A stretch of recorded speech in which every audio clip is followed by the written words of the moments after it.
হচ্ছে আপনার শ্রমিক।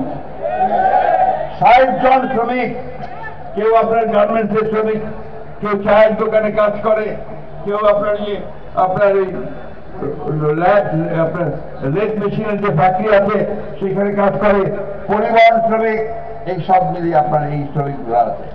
এই শ্রমিক ভাইয়ের অবদান কোনো অংশে কম নয়।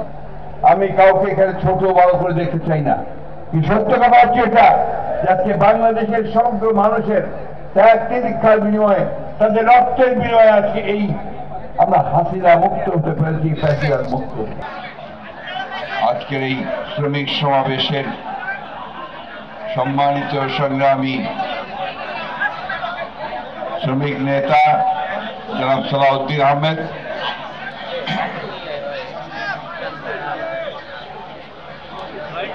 আজকে এই সমাবেশে উপস্থিত আছেন আমাদের বাংলাদেশের রাজনীতিতে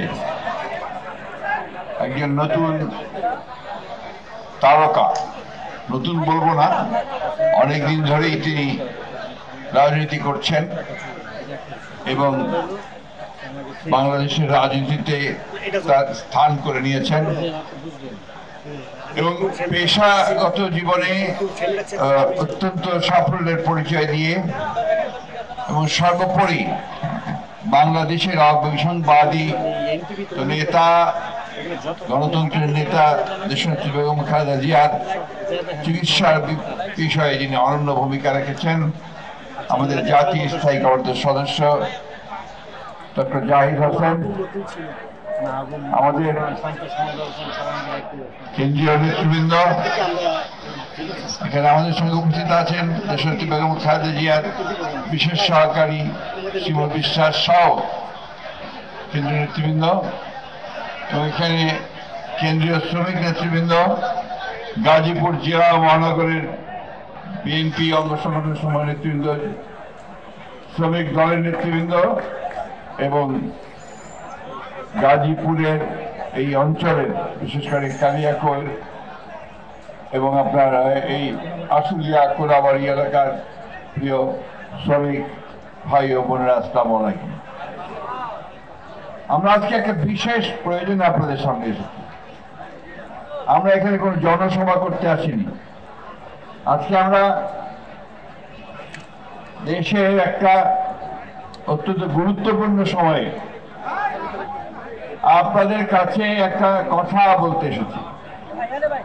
সেই কথাটা হচ্ছে যে আপনারা সবাই জানেন, আমরাও সবাই জানি যে আমরা দীর্ঘ 14-15 বছর ধরে সংগ্রামের পরে আমরা এই দুঃশাসন থেকে, ফ্যাসিবাদের হাত থেকে মুক্তি পেয়েছি, তাই না? হাসিনা থেকে মুক্তি পেয়েছি আমরা। খুশি হন নাই? সবাই খুশি হয়েছেন? জোর পাওয়া যায় না, কথার জোর নাই।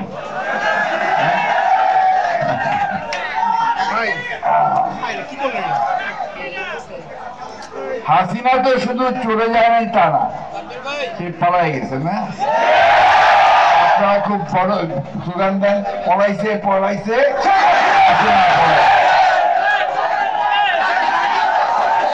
কেন কেন স্লোগানটা কেন দেন আপনারা?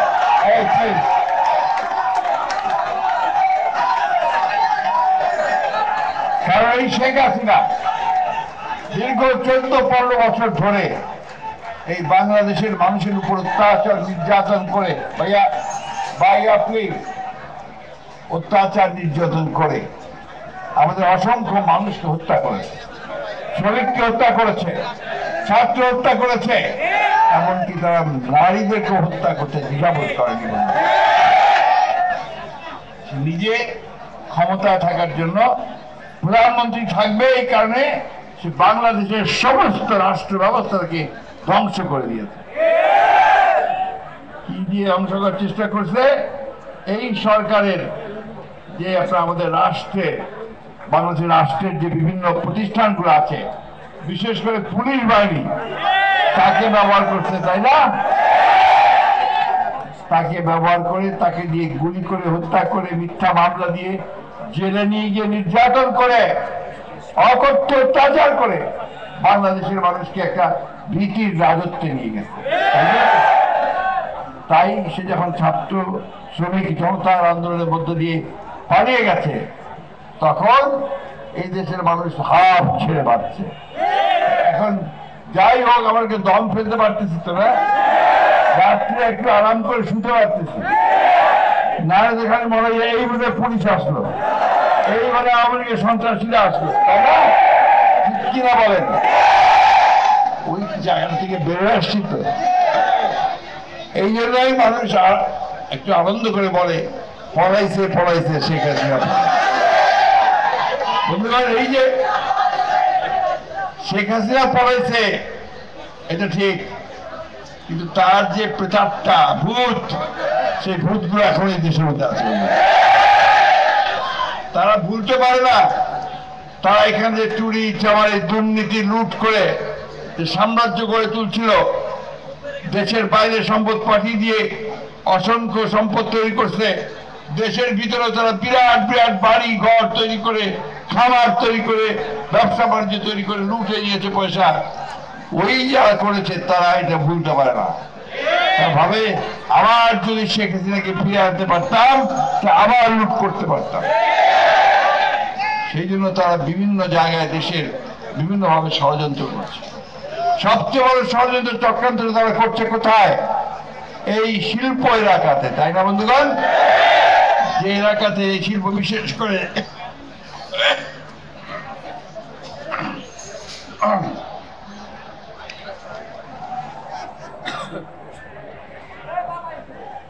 করে আমাদের যে পোশাক শিল্প, আমাদের মা বোনেরা যে গার্মেন্টস ফ্যাক্টরিতে কাজ করে না, করে তো আমাদের ছেলেরাও করে, অনেক ছেলে।